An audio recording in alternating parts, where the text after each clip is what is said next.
It's time for hot mess moment. The hot mess moment. Yeah, this intro is a hot mess moment coming from the silence of hot mess moment. Co-host Beth Dixon. She's a hot mess moment. Whereas I was like, go girl, yes, give us nothing. give us that white flavor, which lacks salt and any other seasoning. You better work. Yeah. You better work, girl. Come on, unflavored piece of chicken. This is Hot Mess Moments, everyone. Welcome on in. Yeah. My name is Dylan Zahner, also known as 8-Bit Dylan, and today we're reviewing one of my favorite shows, Lost. Yes, and I'm Beth Dixon, also known as AugustaWind11, and I've never seen Lost before, and I'm so stoked to talk about this episode because I've got thoughts, I've got theories, I've got questions, I've got answers, mostly the answers because we've been new I'm right about everything. Oh, I think we just learned that you're not right about everything. Sorry. Where was I wrong? I specifically remember you saying and rubbing it in my face last week. See, Goodwin was one of the good guys. Oh, let's talk about that. How the entire episode I knew he would turn bad because someone let it spill that he was bad two episodes ago. So if we're gonna rub anything, I don't know if it was spilled. I thought it was, in my opinion, based off their body language, clear that he was not one of them. Very much like to me, it read like this was Goodwin. Like we knew him, complicated things or whatever. But you were like, really? Is that what you got out of him? And you like really pushed it. And I was like, oh, I guess he's bad. And then we find out last episode and I was like, oh, Dylan's misremembering. And then today I was like, oh, no, he was just trying to make up for what he said last week. It's all good stuff. It's all good stuff.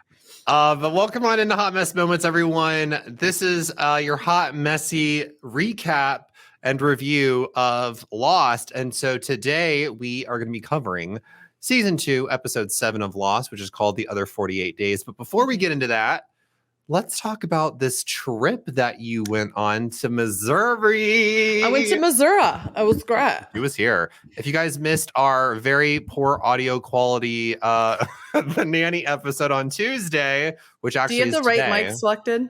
I do. I have doubly checked. I'm going to triple check right now just to make sure that I'm using that. Yes, it is the correct microphone. Thank God. I mean, you sounded fine to me, so I figured it was, but you never know. Yeah, it's so weird that literally yesterday we were recording the nanny episode and I was sat next to you. It is. It's like weird. It's weird really how weird. Like airplanes work. No, but seriously, because like, okay, so let me just like break down the level of stress emotions I went through. First of all, didn't even get to say goodbye to you. So bye, Dylan. I know. Hi, bye. Hi. I know. I was in a work meeting when she had to leave. Well, what happened was I've since figured out what they were trying to get across. But Delta sent me a text message and an email that said inclement weather may ruin your trip to New York. And then they were saying basically like, if I wanted to change my trip, whether, before, or after, whatever, if there was any flights cancellations, they would let me rebook for free. That's nice. Up until the 29th. In my head, that said, your flight is going to get delayed and canceled. Yeah. Which I think that's what most people would think if they got that. Yeah, right? That's what you read it to me, like when I was there, and I was like, okay, I read it to my parents when I was like, rebook that, yeah. It sounds like it's a rebooking situation. I called up Delta when I was at your apartment, and I got basically in line for a queue for them to call me back. So then I looked at it, and I was like, I got to return the car regardless. So I'm just going to go to the airport. I'll check in with a ticketing agent when I get to the airport. And if it seems like it's a little shady, then I'm just going to rebook for free for Wednesday afternoon. Because for those that don't know, we are getting rain right now in New York City, but New York City and the East Coast and Northeast was supposed to get hit with two different storms at the same time. One coming from the Midwest and then one coming up the East Coast. So we were going to have like a nor'easter, but with rain. And normally when we hear nor'easter, we're thinking lots of snow and that kind of thing. So we were supposed to get like a shit ton of rain, gale winds, like all these different kinds of things. But when I looked at the radar, I was like, my flight should land about 3 hours before that really kicks in. So I think if I were to rebook it, I'd be screwed. So I got there, no ticketing agent. It was really weird. That airport is What? weird. Oh, the St. Louis airport is like fucking strange. You go underground to go to security. You like Okay, go so down an I was escalator. underground to go to security. Yes, that's number one. It's Two, weird. no, I entered, they dropped me off. The shuttle for the rental cars drops you off at arrivals. Yeah, it So, doesn't make any sense. It's so so I weird. walk in the door to try to find departures, and I see a sign that says gates for A gates, and I'm like, well, I'm an A gate, so I'll head that way. I go into security. I never saw ticketing like agent. I just saw baggage claim. So I walk in. I go through. Number one, TSA goes, we don't need to see your boarding pass. We just need to see your ID. Yeah, it's weird. What? Number two, I get up to the line and I go, okay, I don't have a computer, but I have my Switch. They always make me take out my Switch out of like, at least just in the case. Oh, this is a new thing that they've started doing. I don't know Only if at this is this St. Louis thing. airport because it's a weird LaGuardia thing. was still like, take off your shoes, all this stuff. They didn't make me take off my shoes. They didn't take me take anything out. I took all this stuff out and they literally yelled at me for taking things out. And I went, oh, yeah, they do that. Oh, yeah. I'm sorry. You're the one airport in the whole fucking world that's not doing this. So I'm sorry that I didn't know that St. Louis is just different from everybody else in the world. I have a theory about this. Why? I have a feeling that they are testing new TSA protocols in St. Louis because I've noticed this for the last like 2 months that every time I go through St. Louis, everything is different. It's like, so different. You keep your shoes on, you keep your belt. Oh no, you still take your belt off. You still have to take belt, yeah. But they yelled at an army like officer. Yeah. And he was like going through and they were like, "Sir, you need to take your belt off." And he was like, "They just told me to keep it on." So then they were even having squabbles within what was going on. It was awful. I feel like that they're testing new stuff. And then I noticed that they are it takes longer to scan your bag because I think they have new x-rays. So I think that's why they let you keep the shit in there. Yeah. Is because it does a full sweep of your bag. They had one like of those machines where you put your arms up in the air. They had one of those machines and like literally 30 people waiting to get into it because they had to pat down one woman. Yeah. And they were like trying to find a female TSA agent to do it. It was awful. But anyway, I get through the line and they have my backpack behind everything. And in my head, I'm going, what did I leave in my backpack? It wasn't the gummies because I left them at your place. What up? And then, but anyway, I walk over and I'm going, what's going on? And they said, oh, we just need to check something in here. And they said, is there anything in here that's fragile? And I said, honestly, anything that's fragile is buttoned up in there, except for maybe my Pro controller for like, don't bang that around or the Joy-Cons or whatever. Yeah. Joysticks. And she goes, nope, this was the issue. And guess what she pulls out? The tin. Of course, the tin of Pokemon cards. So she looked at me and she went, are these yours? And I went, oh, yeah. She goes, what's in there? And I said, Pokemon cards, a couple of coins for the Pokemon trading card game, and like a manual. And she's like, can I look through them? And I was like, yeah, those are all like, those aren't the good ones. So you could take whatever you want as like a joke. And then she's like, well, my nephew might like this. And I was like, those are my bitch. I was joking. So anyway, she put them right back in the bag. She said, have a nice day. So I walk away. Yeah. I get to my gate 2 hours early. The entire time, Delta gives me a call when I get to my gate. They said, yeah, things look fine for your flight. I wouldn't worry about it. Nothing on our radar shows that it would be canceled. Behind me, there are people who are clearly pilots from a different airline who are going to be flying. And so I was like, they wouldn't book them on this flight if they wasn't going to go. So we end up leaving, no problem. Good. But I did have an embarrassing experience. How? You sharted. No. Well, I kind of wish I would have lost a little bit of weight that way. No. So what happened was I had bought Comfort Plus seats. Yeah. Because on the way there, we had a normal aircraft. Like it was fine or whatever. I upgraded at the gate to Comfort Plus, had a whole row to myself, nice and roomy. It was all good.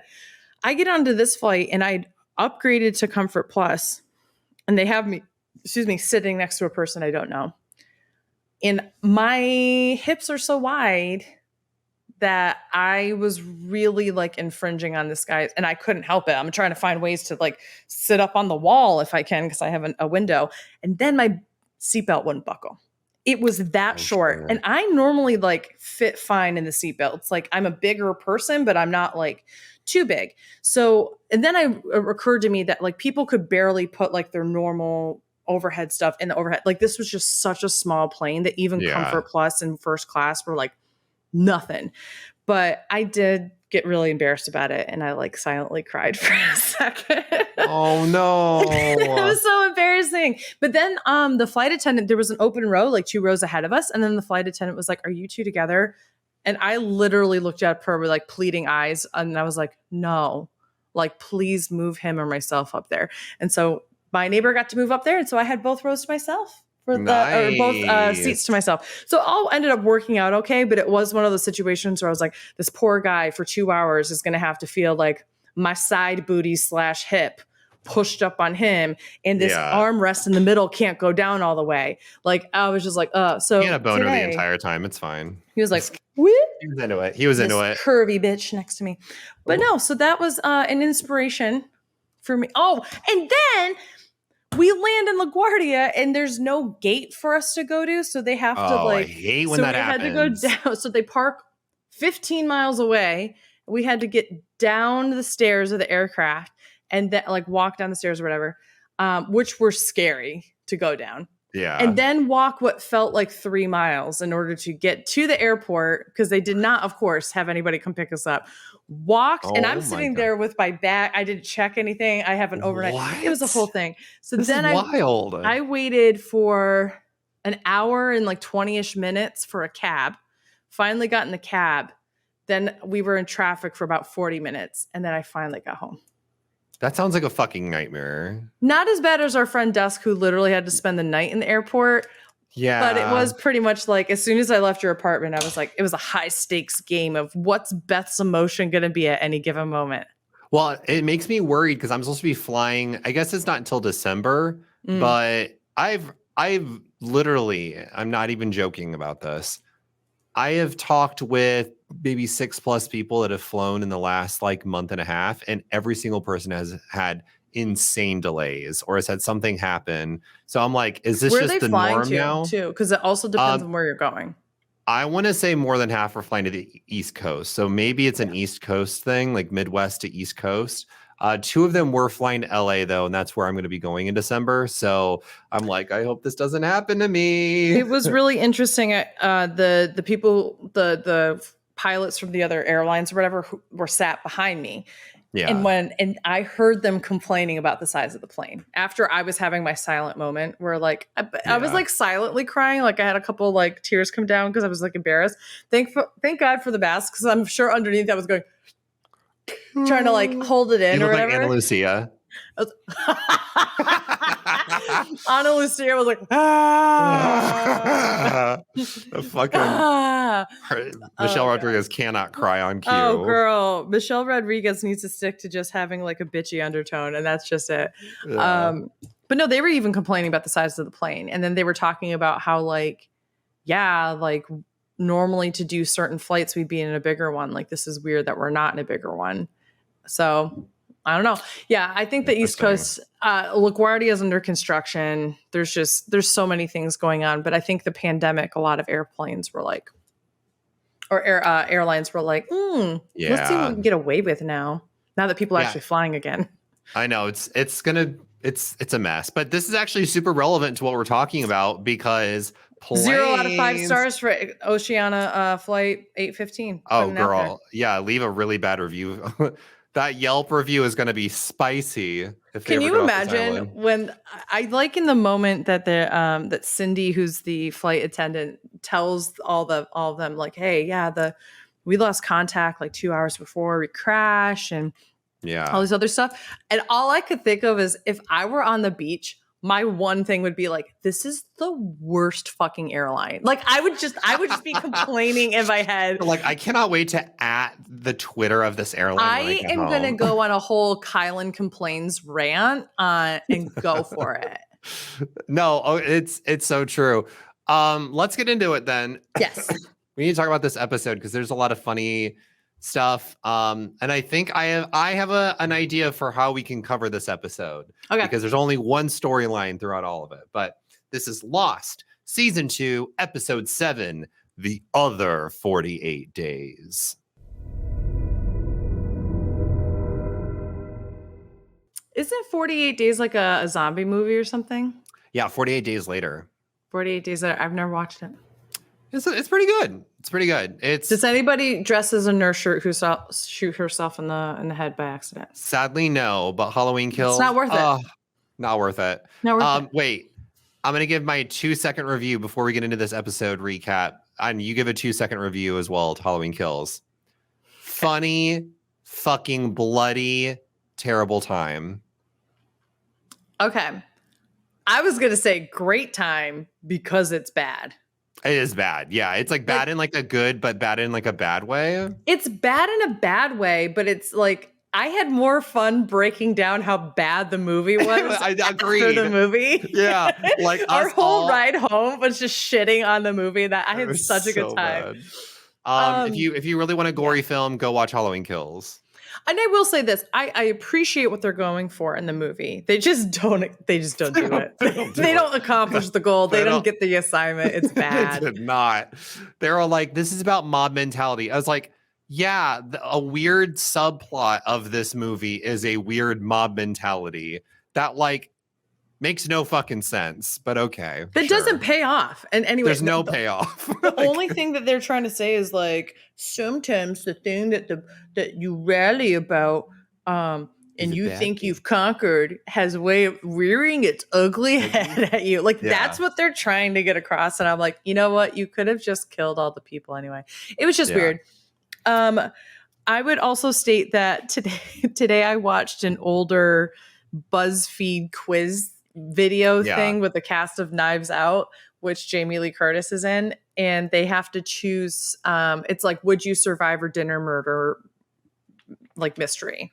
Yeah. And she has to choose a clue weapon, and whoever she's interviewing with, and I forgot who it was, she goes, well, I guess I have to choose a knife because my entire career is centered around a knife. And he's like, oh yeah, Knives Out. Oh yeah, it is about a knife. And she's like, yeah, I know. Like, so, like, wasn't invested. And I was just like, that bitch hates Halloween. It's so funny. It makes me wonder why she would come back and do a trilogy. So there's a really good interview that was done by Eli Roth.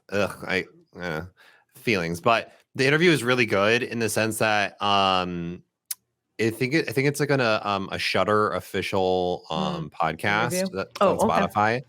And she really goes in about talking about her love for Halloween, and like the reason why she did Halloween is because it was like a favor to someone who had originally been one of the writers who died, and someone that's in their family wrote it's very sentimental to her. And so she wants to make sure that it's done right. That's why she has a production role. And like, it's interesting. I would highly recommend if you're I just hope that, I mean, here's the thing. They killed Laurie Strode off once and it still didn't do anything. She still had to come back.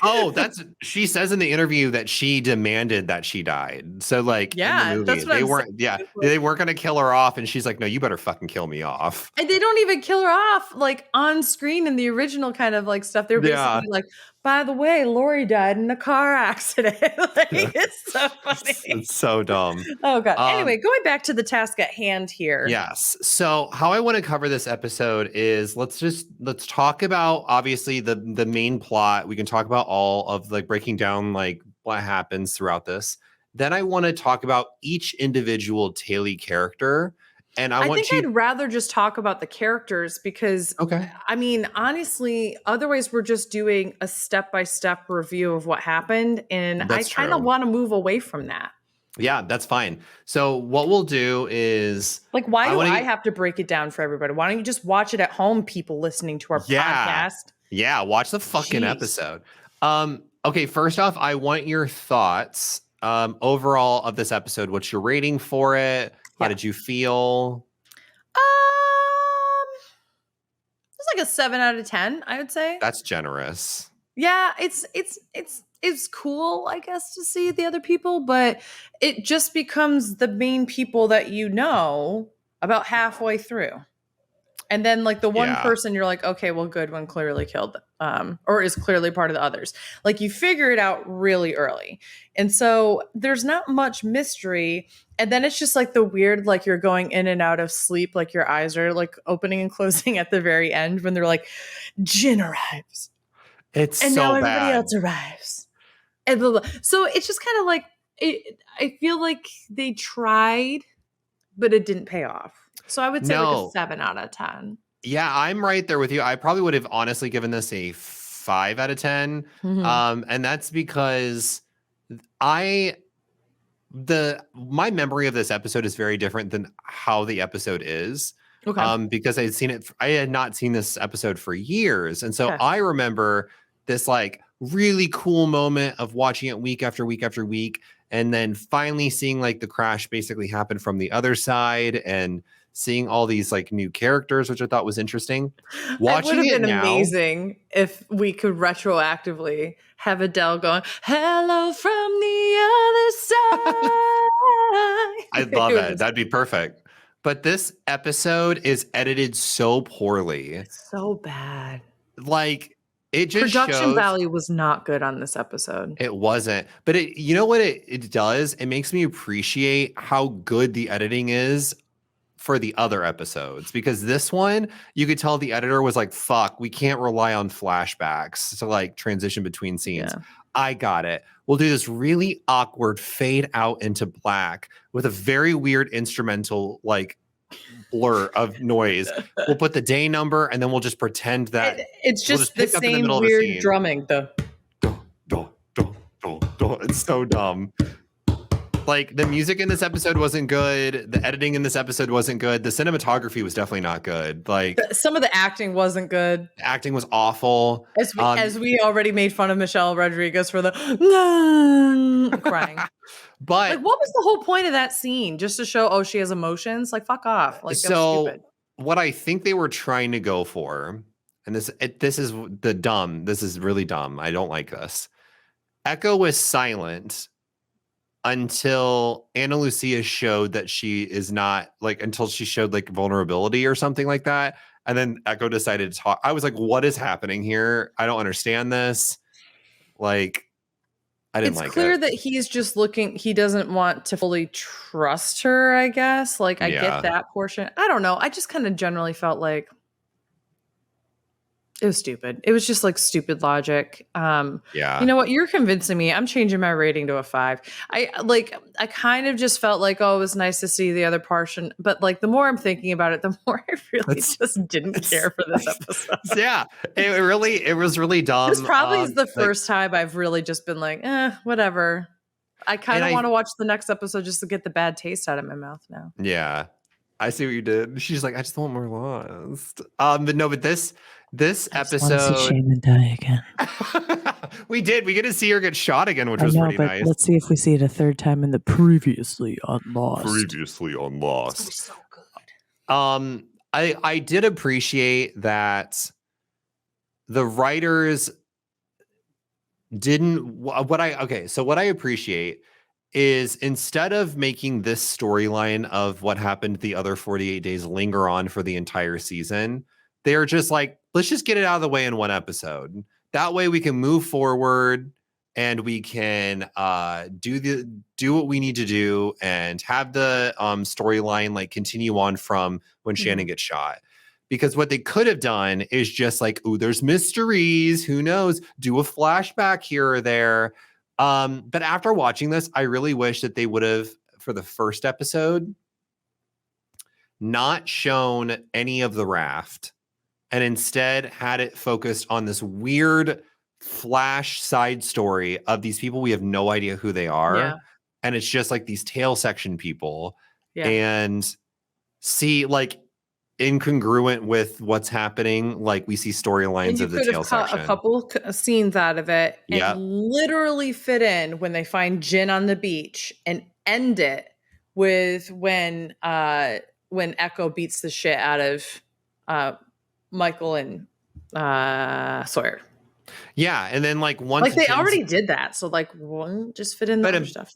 but imagine how interesting that would have been if we were seeing it from that set. Like we see like sections of our regular beach party survivors, and then we get the tail section, and then the tail section discovers Jin, and then the viewer is like, "What the fuck happened to Jin? Jin was on the raft."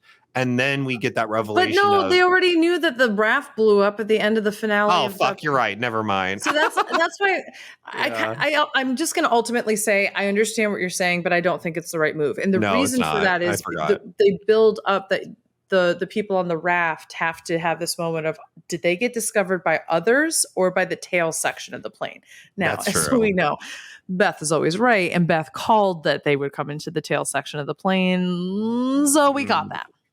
I will say you were wrong on a big part of this. You said that the reason why the others were coming to kidnap people was because of a sickness, and we still don't know 100%, but we I was do just know going to that say, are you once Goodwin, again ruining something for me that was not discovered in this episode? no, but Because nobody said shit. Goodwin did. Goodwin said that the reason why certain people were getting picked was because they were good people. Good people. That doesn't mean that the people aren't sick who are kidnapping Oh them. my god! But that day, it didn't confirm they were sick. No, but why are you just like, oh, see, you were wrong about that when they didn't say anything about that? So don't say anything about my theory, bitch. No. I'm gonna stomp my foot on this one because you said last Lost recap. The reason why people were getting killed off or getting kidnapped was because maybe the sickness was like affecting the tail section survivors, or we were seeing like something. Maybe that's why they were being so hush hush. The reason why about I asked everything. that is, or I theorized that portion is because for now I don't understand this because they don't make any reference to this. Yeah. But Ana Lucia literally goes, "How did any of you get sick?" Why is she asking you that? Clearly, in the 48 days, nobody fucking got sick. So that makes no sense to me. But the reason why I said that was I thought that maybe the others are the ones who are sick and are taking people to inspect their illness. That is what I said. If you were disproving that, you were spoiling it. No, I could have swore what you said was people were getting kidnapped because they were sick. No, what I was saying is that they were getting kidnapped by sick people. Got it. Okay.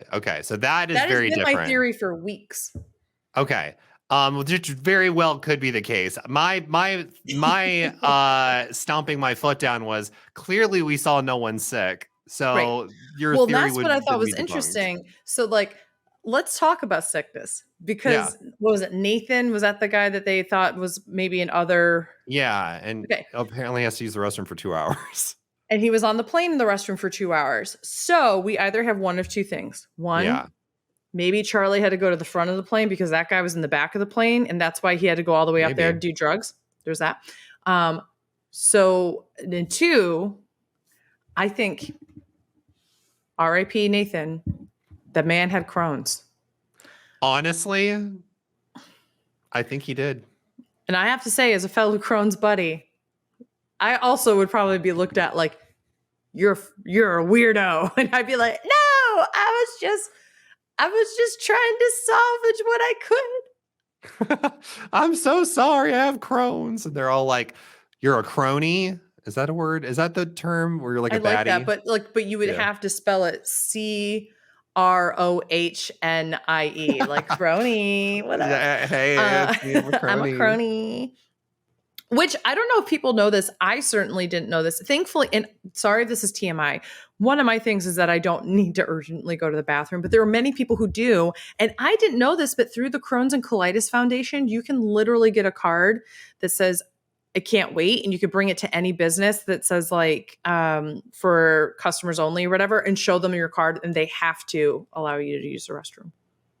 Interesting. So a little fun fact for anybody out there. So if only Nathan had that to show Ana Lucia, listen, I can't wait. I got to go. So here's the other thing too. So it is interesting.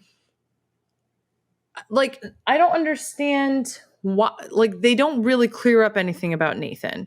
So to me, it very well could have been, what if he was out there finding people and was trying to figure stuff out, but wasn't ready to tell anybody. Maybe. And that's the real reason why, I was going to call him Gilman. Good one. Yeah. Gilman was from Mansions of Madness the other night. Oof, fun game. We won. But they yeah, so like I kind of got the feeling for a long time that Goodwin wanted to kill him for a number of reasons. And he said, Yeah. well, if you had chopped off the finger, you probably would have believed that like he's not the traitor and you would have started looking at other people. So I killed him. But it was one of those situations where I was like, or was he potentially making side deals that you're not aware of? I don't think this is ever anything that's actually going to get, that's not an official theory, but it was something I was thinking in the episode, because I don't think they're ever going to talk about that again. I don't think they're ever going to hear any mention of Nathan. I don't think it plays a significant role. I think maybe, what's his name? Goodwin. I want to call him Gilliman, and it's so stupid. No. Okay. I think that Goodwin potentially could come up in passing or something like that. But yeah, I will say interesting that both crashes had somebody who infiltrated immediately. Yeah. Like almost immediately. Like and they both said they were from Canada. They did. When no, they Nathan said he was from Canada. I don't know if Goodwin ever did. Oh, because they asked Nathan where he's from, but also Nathan was kind of weird. So like Canada, come on. He also had the weird dead eyes like Ethan did, and I was like, that bitch is evil. Then he wasn't. Well, he could have still been evil. Fuck him. No, he really could have. There's a reason why he wasn't taken. Am I right? Well, that's another thing. Like, I'm curious what your thought is on Goodwin literally stating, and I wrote the quote down, Nathan wasn't a good guy. That's why he wasn't on the list. So why do you think that they're making a list of people who they are considering good and kidnapping them? And based off of what we saw the teddy bear when the others were walking. So I don't know if that means that the kid's alive or that like their things have been taken. Are they sick? Just kidding. I mean, maybe they could be sick. You never know. No. So here's the thing. They took 12 people altogether? Yeah, which 9 and 3 also doesn't make sense. She said there's 23 of us, and I was like, well, I guess some of them died. They did show that. That's what I think that she was saying. Well, there were 23 of us on the tail end of the plane. I think that's what she's trying to get across. So let's do some other math here, shall we? They said the first night they took 3 of us. No, bitch. They took 2 of you and they attempted to take the third person, but they didn't succeed. So that tells me something stupid, and I think that's inconsistent writing more than anything else. Or it could just be that Ana Lucia is just throwing stuff out there, but like doesn't truly remember. Like she's like an unreliable narrator in that regard. Yeah. So anyway, so that tells me another thing. Echo was supposed to be taken, and so was Ana Lucia, right? Because somebody grabbed Ana Lucia and then she wrestled her. That was the second night. Yeah, the second night. But somebody was grabbed who then Ana Lucia kills that person. But they grabbed somebody who's still in the group. And I can't remember if it was Ana Lucia or what Libby. I think happened was the girl who ended up dying, that was another, was trying to stop Ana Lucia because Ana Lucia was running in the direction that the kids were screaming. Gotcha. And so this girl like clotheslined her. Ana Lucia clotheslined the other. And then grabbed a rock and beat her head in. Yeah. So I don't know if Ana Lucia was trying to get taken. Gotcha. So Echo, I think we at least know is a good person, which I think we can attest to his character and such. But it's interesting to me that Bernard is not a good person, apparently, according to this. And it also makes me wonder why. So they kidnapped Claire, but they didn't really kidnap Claire. They were going after the baby. So maybe the baby is innocent and that's why they wanted to get the baby. But that means everybody in the other part of the plane is probably not a good person. And we've been new for a number of reasons. But it's an interesting, like, why was that the reasoning for this part of the plane? What about the other part? I do wonder, though, if it's because of the size of this island that maybe more of the others are on the other side of the island because the tail section, I think if my math's wrong, they traveled 3 days inland and then they set up camp and then they traveled another 2 days inland, that's a long stretch of time to be traveling for 5+ days across an island like that. Yeah. And then they were two more days, and I think they were still like another day or two until they had hit where Shannon is. And even then, the Shannon and Saeed thing, they're not even near the main section survivors. They were still a little bit of a ways away because they were trying to find Walt. So like this island is very big. Oh, I understand that too. Yeah. But it is interesting because Ethan infiltrates immediately. And if you think you have a larger group of people, wouldn't you, at least after day 12, when they now have more people that they've kidnapped, wouldn't you, like with a larger group, go to there's plenty of time between day 12 and whoops, I almost knocked over something. Day 12 and day 40 or whatever to go with reinforcements, right? But they want the child. They wanted Walt. So that makes me really wonder. So we had this theory, or I had a theory, that maybe Walt is kind of evil because he kind of makes things happen. Or there's some kind of like mysterium about him. And now I'm like, oh, was he actually good? But his powers haven't been utilized the correct way. So maybe the others are actually good in some capacity and are trying to take them away from quote unquote evil forces. I don't know. It's all very interesting because then it makes me like, if Bernard were evil, or not evil, but like isn't a good person, does that also mean that Rose isn't a good person? Or are they both, you know what I mean? Like, or is Bernard not a good person, but they just didn't have a large enough group to get Rose? Like, what's going on there? I don't know. Yeah, it is curious. There another like interpretation that I remember I had when I watched this is when they say good people, I was like, maybe they're looking for like resourceful people that are like going to help them survive longer.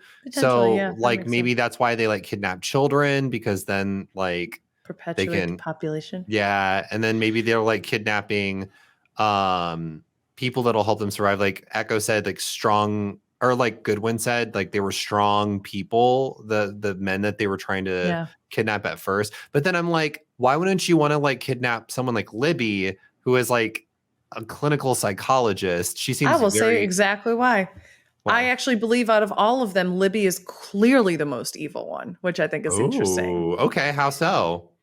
So one little line kind of gave it away for me, where she said she did 1 year of medical school, dropped out. Now she's a clinical psychologist. That is interesting. There are people, obviously, who drop out of medical school all the time.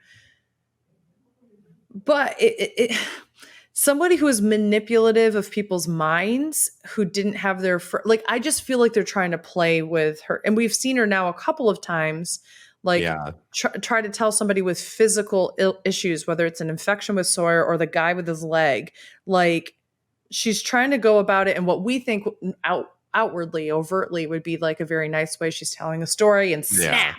And she's doing all these things, but there's clearly something there that's capable, right? And I think for me, like, this is like an interesting where I'm like, oh, she's got skeletons. I bet she didn't drop out of medical school. She clearly still wants to be a doctor. I bet she was forced out of medical school for a reason. Ooh, that'll be interesting. So I think that's my theory. So Echo's clearly good. Ana Lucia clearly, I mean, she's probably got some skeletons. I mean, that's not hard to see. Cindy's interesting because Cindy seems like she's good, but she said, oh yeah, I remember all the passengers and I don't remember seeing him. So she kind of like, do you remember though? Because clearly he was on the plane. So I don't know. And the fact that she also was like, oh yeah, the pilot said that we lost communication and such, like kept that to herself for a few days. Like, and it's also really weird also, if the pilot is telling you, hey, we lost contact 2 hours into our flight, maybe you should turn the flight around, like, just to be safe. They don't know where they were. They couldn't even turn around. That's true. Yeah, that's very true. They're like, turn around and figure out, oh, no, we're still out of place. I mean, that was the problem, right? So, like, but it's just so interesting to me. Like, I think that, like, Cindy clearly had some issues. But then she is kidnapped at the end, which tells me maybe she is a good person. Yeah. So I just feel like they had a list, like a triage list, essentially, but weren't willing to take some of the people. So it leaves me with Bernard. And I truly don't think Bernard is an evil person, but I wouldn't be shocked if there's issues. Like, it always has struck me as weird that Rose has to hold on to his wedding ring when he goes to, like, what was it? It wasn't because it was It's during 'cause the his flight. fingers. Yeah, it's because his fingers swell. She Oh, said. okay. Okay. I thought it was, You're like, fuck Bernard. Why the fuck does she have to? And I'm like, it's because his fingers I thought swell. in my head, That's what she said. it was because he had to go to the bathroom. And then I remembered as I was talking that she had to hold it in the beginning, like before they got in the flight. But Yeah. even then, your finger Evil. swells, bitch. Keep that ring on. It's never coming off then. Yeah. Maybe he's cheating on her. Maybe. That's what I'm wondering is like, what if does he Bernard's have like infidelity? he's fucking someone on the plane. That's why he was in the bathroom in the back with Nathan. Oh, what if it was a gay A love? little daddy twink situation. Oh, but that my is God. some commentary if they're trying to say that like Nathan and Bernard were evil because they were gay lovers in the back of the plane. I see you lost with your lack of LGBTQ plus Could you imagine if representation. Could you imagine if that's around? They're like, that's the sickness. Being gay. But I also feel like it's so funny because I also know contextually at the same exact time, Mark Cherry was like having Desperate Housewives on TV. Yeah. So it's like the gayest show, Yeah. which isn't. But there is. Yeah. It's like it's for the gays, but like they It's needed for more the gay gays, stuff. but it's not about the gays. Yeah. Yeah. So let's talk about Sondheim lyrics as titles. I mean, come on. Let's talk about some interesting things. I want to talk about Echo. Some interesting things. Like Echo. Let's break down Echo a little bit more because you said that you think he's a good guy. Yeah, he was clearly. They were trying to take him the first night, so clearly he's a good guy. And then they were like, "Well, we won't approach him again." He killed 2 people. Yeah, killed 2. And we see him go silent for after the attempted kidnapping of him. He takes a stick and he starts etching names into it, and he seems to be like very distant from everyone else up until he sees Ana Lucia cry. What are your thoughts on Echo? So Echo is also very clearly a faithful man. He talks in the very first night that he would pray for Bernard's wife. He would pray for the rescue. He immediately takes on taking care of the kids. He takes all the dead bodies out of the water. He does all these things that are not just like what a nice person would do, but what a faithful person would do. A person, when he finds the Bible in the bunker area or that storage unit, like that's the first thing he's looking at. And it's shortly after that he's able to speak. And I truly think that maybe he was waiting for Ana Lucia, but I think he was waiting for security. I think he was waiting for a reason. And I think that his faith is the reason why, less so than about Ana Lucia. I think it was circumstantial, honestly. So I think that he's obviously a very faithful person. I don't understand. We don't get any background as to like why he's good at tracking and such, nor do we really see him do any tracking in this episode. But all of a sudden, like when we're introduced to him, it's like, he's the best tracker we've damn seen anywhere. So damn good, darn. He's a good old tracker. That made my mouth look weird. It made my throat dry up, so I was like, ugh. But so then let's break down a little bit of Goodwin's plan of action here. So Goodwin does a similar thing that Ethan does, where he 10 minutes after the crash shows up, and his first motivation is to help Bernard out of this tree. And we see like Bernard's like, struggling. And then after that, he really like wiggles his way in by trying to gain the trust of Ana Lucia. We also see that Goodwin, much like Ethan, has nice clothes on. Yep. He is pretty well knowledgeable about how to survive. You see him trying to make a fire. What is your thoughts on Ethan as a character? Or not Ethan, Goodwin. Oh, Jesus. My neighbor dropped stuff. Did you hear that? I heard that. My neighbor drops stuff from upstairs all the time, scoots his chair and goes on the ground all the time, walks around in heels all the time. It's annoying. Anyway, so I feel like once again, I think Goodwin is the scout, right? In a similar manner to like how they kind of beat up Ana Lucia and throw her into the pit to see if Jin, Michael, and Sawyer are who they say they are, or if they're just others trying to pretend to infiltrate again. I feel like Goodwin is doing something similar. I think it's clear that he writes the list of like who are good people, and he's trying to figure Ana Lucia out. I think that that's what it is. Like the people he's unsure about are the people that like, otherwise, why wouldn't you choose if it's really truly people who are resourceful or good leaders or good people? And like Ana Lucia would be a great one. But I think what they're trying to find are people who are compliant. Yeah. Who are good, compliant people. I think that's what it is. And I still have to think of them as somewhat of a cult. I'm sorry. That's how I have to think of them.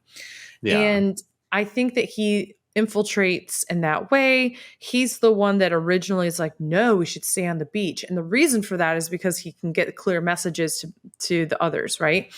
And then when they're like, maybe we should move because everybody's getting kidnapped and such, he knows that he has to kind of like play the game and be like, yeah, we should move. But he also knows that they'd be moving more into their territory.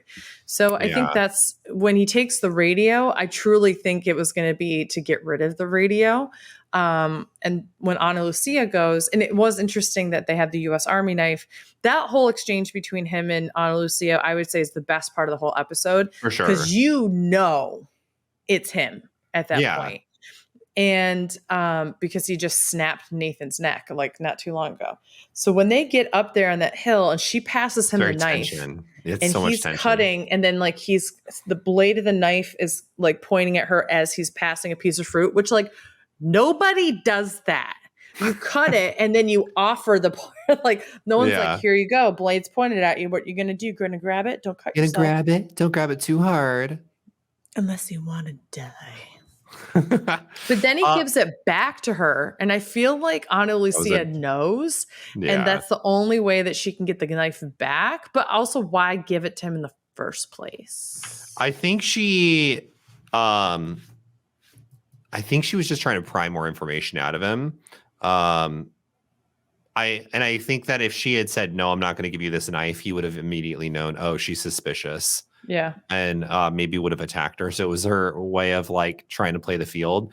But that death scene of Goodwin is pretty gnarly. He like jumps and she holds that spike up and he falls right on it. Yeah. Like imagine you're sent to like scout out all these survivors and then you die because you're a fucking idiot and decide to try to pile drive a fucking spear. Yeah. It's pretty great. Other than that, I don't know if there's too much. Do you have anything else that you want to touch on? No, I mean, honestly, it's we obviously end the episode with we finally get to see them in the rain. Yeah, we do. We get to see it from their point of view. Which is interesting because I can't remember when they brought...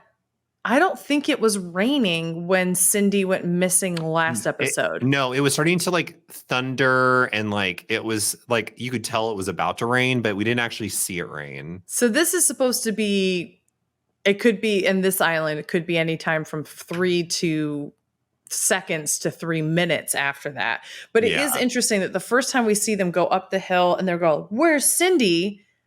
No rain. This time they're going, where's Cindy? Rain. So I'm like, So I'm wondering if it's like you said, like I'm wondering if it's like a few seconds after and they're still confused about where Cindy is. Because is it more of that quality inconsistent writing from Lost? It could be the quality inconsistent writing. It is interesting though that the Walt appearance that brings Shannon over in that direction happens around the same time that Cindy goes missing. So like, I remember you had said a theory about like maybe the others are connected to the Whispers, and this doesn't confirm anything, but it definitely like lends itself to that theory of like, it is very strange that we hear whispers, we see an illusion or some sort of image of Walt that is like trying to warn Shannon, and then we see that Cindy goes missing all in like one fell swoop. And I can't remember if this was something that I have theorized or if you confirmed it from somewhere, but aren't the whispers saying something along the lines Yeah. of they're coming? Yeah, it's like it's saying something along the lines of, and the only reason I confirmed it is because back then, if you had been watching the episode, you could have just gone Yeah. online and like someone would have told you. Told you. Yeah. So it's like something along the lines of they're approaching or they're coming soon. Like he's like kind of saying like be quiet or something like that. Like, and then instead she follows where the wall image is, and then she gets shot. Mhm. So I guess it begs the question, was Walt warning about the tail section survivors? Was Walt warning about the others? Was that even Walt? It might not have even been Walt. Is Walt dead? Is that like the ghost of Walt? There's like so many potential avenues that this could be. Yeah, and to me, my theory last time is one that I have to stick with, even though I'm not like all of my I'm not putting all of like my weight into this, which was we saw Jack's father act similarly to Walt now, in that he kind of just appeared and tried to bring Jack to places in the island, essentially, and I feel like this kind of confirms that Walt maybe died. I don't know. But it's interesting because he's drenched in water. So that to me doesn't say anything about the ocean. It actually, I think to me says more about like rain. Oh, okay, yeah. So I don't know. She did see Walt dripping wet when dry in the tent. Right. Before. Oh, I see what you're saying. Like it's going to rain kind of thing. Yeah. Like when he appears, it's going to rain. Because he also appeared in the very, like, first episode of the season to her. But I don't remember if it rained shortly after that or not. So regardless, and I do think he tells her to be quiet, and she follows him and then she dies. So I wouldn't be shocked if this is like a you're in danger girl, whether it's regardless of whoever you're coming across. But I can't shake it that Ethan seemed to have superhuman strength and speed and ability to just kind of show up. All of the others have an ability to be very quiet. So I still maintain that there's like a mythical, Mysterium, magic cult-like aspect to this where they need to have new blood, maybe compliant people. Maybe that's what they mean by good. Yeah, they needed good people, as in good people for the cult, not necessarily good people overall. So even though I said all this stuff about, well, maybe so-and-so's evil or whatever, I don't actually think it's because they're evil or bad people. I think that it's like they're good people to finish the needs of what they need in a cult. No, that makes sense. It's also very, I really enjoy the fact that we have not had Jack on our screen in a couple. Jack in like 2 episodes. It's been so good. It really just hits different. It really does. It really do. It's going to be interesting though. I cannot wait to see if Shannon really is dead. I feel like she has to be. And the fact that Michael, Sawyer, and Jen are with that group is, I think, the only reason why she's going to stay alive.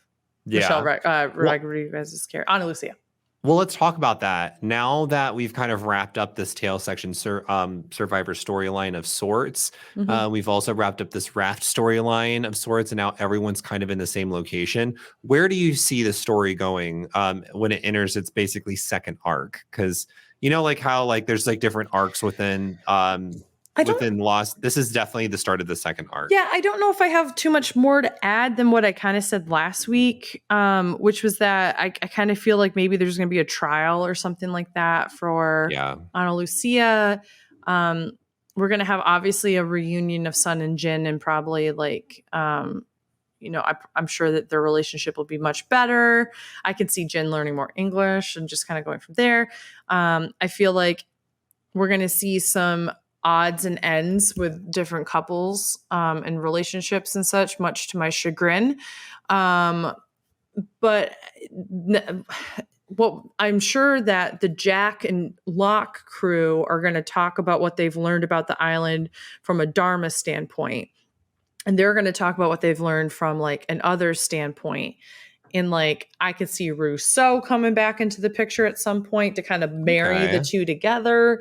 I don't really know. That's kind of like where my thought process is at, but I don't really have like a plot line. I do think that they will probably come together to try to find the kids, because clearly Ana Lucia is haunted by that. Michael is haunted by that. I think the Echo is haunted by that. And then I could see Claire and Charlie being freaked out by that too because of their kid. No, that I can't wait to see Rose and Bernard. I know. It's going to be interesting. It's going to be so good.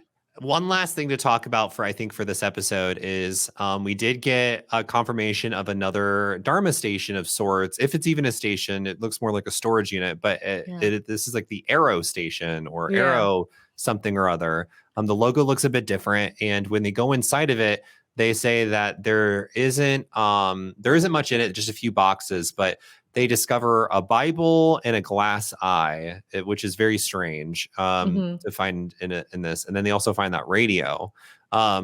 So I guess we're like learning a little bit more about like what these stations may or may not have been. It did say quarantine on the inside of this one as well, similar to the Swan station. So there's just a little bit of more like info to chew on. We don't really know what it could mean. And we did see in the orientation video that there would be multiple stations. I figured they'd be across the world, but it does make sense that maybe they're all on this island, like the different stations are. But we'll see. I don't know. Hopefully we'll get to learn more in the future about new theory right now coming into me. Here we go. The others are the people who have escaped, quote unquote, the Dharma Initiative, who were sent to do the button pushing or whatever the tasks are, and then either went crazy or through doing the Dharma Initiative somehow with like the effects of the island or whatever are altered in some capacity. Ooh, that is interesting. So maybe the others are, and it's 100% right.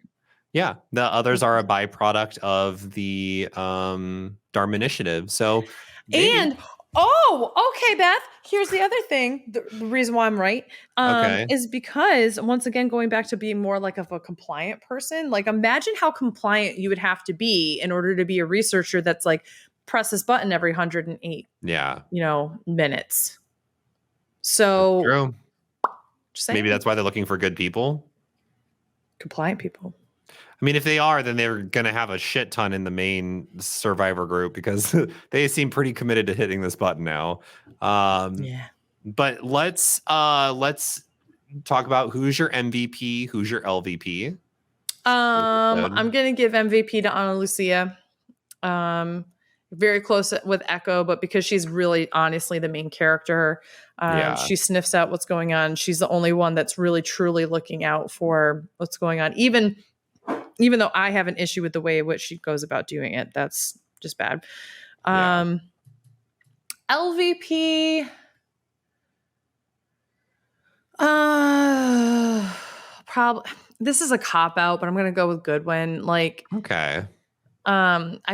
I figure I'm entitled to. Job. What? I said he was kind of shit at his job. He was really bad at his job, but he also like wasn't. He also just like fully killed an innocent man. I know it's a cop out to kind of say him, but at the same time, I'm kind of like, you know what? This episode wasn't that great. So it wasn't that great. And also, like, if Dylan can choose people who are never going to be in the nanny ever again consistently for LVP, I could do it once. Oh, for sure. Yeah. A Goodwin is like the only one I can think of. Maybe if not Goodwin, maybe Cindy for not telling them about.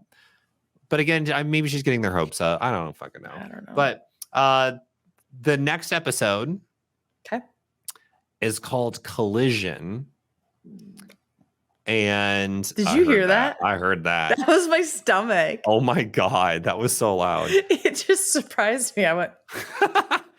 So this episode is called Collision. Who do you think it's about, and what do you think is going to happen? Well, clearly this is the collision of both of the sections of the plane, so that makes sense. I feel like this is going to be a Saeed-centered episode. It is about Ana Lucia. Okay, fuck her. We just saw so much of her. Why do we have to see more of her background?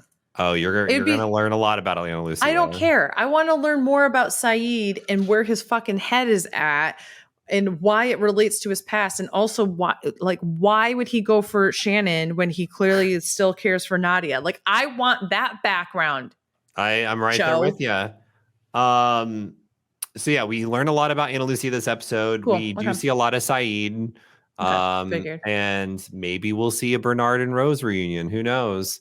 We'll have to wait and see. But this has been our recap for season 2, episode 7 of Lost, The Other 48 Days.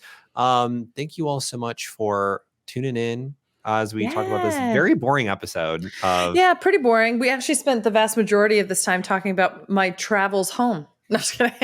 But I kind of wish I had rewatched this before we watched it to know that we could have doubled up on episodes, because I really feel like this was a perfect episode to like watch this and watch another episode. But at least now we're back together with the nanny and the that's true Lost episodes and such. So yeah, so we will see you all next week for some more Lost coverage. If you have not yet, make sure to follow us at Hot Mess Moments on Twitter. And leave us a 5-star review. And on YouTube. And on YouTube. You got to check subscribe to us on YouTube. Like this video. Give us some comments. Subs. Share it with all your friends and family who love Lost. And like Dylan said, give us a 5-star rating and review on Apple Podcasts and share us widely. It helps us so much. We appreciate it. It's a really wonderful free way to help support us.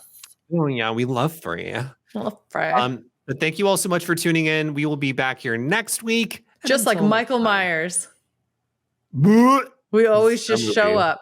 We're going to murder the crap out of this podcast. In a really gory, horrific way. We're just going to give this podcast a gun and let it take itself out. That sounds wrong. That sounds wrong. Not also how it happened. yeah, that's not how it happens. You have to watch Halloween Kills to understand. We're going to stab you right in the eye. Yeah, oh God. Okay. Bye, y'all. Bye.